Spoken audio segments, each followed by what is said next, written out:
We know it's a sin to commit the deeds that are being done by ungodly men. But brother, it's a sin to stay there and talk about it and talk about it and talk about it. You have no right to contaminate yourself that bad. You have a right to know what's going on so you can pray. You have a right to understand the problems around about you so you can thank God that you're set free.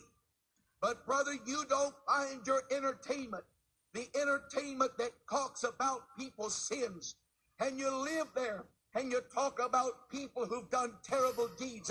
You don't live there. You can't. It will do something that will shock and it'll destroy your spirit.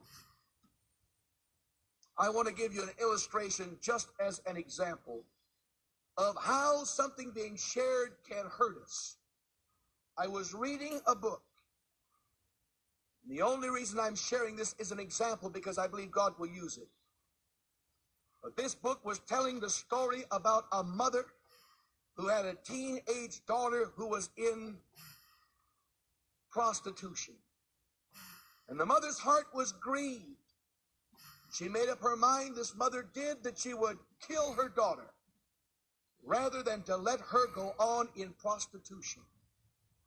She put the daughter in a car and she began to drive down a street to a secluded place, pulled a revolver out of her purse, and began to fire and continued to fire as her daughter screamed, "No, Mommy, no, Mommy, no, Mommy." I read that, and as I read it, something of a little bit died within me. I felt that story. I felt the horribleness of it. And it did something to me. It shocked my spirit. It shocked my emotions. It shocked me deep inside. And I realized that something was destroyed. Some little thing inside of me was very much wounded by just reading that.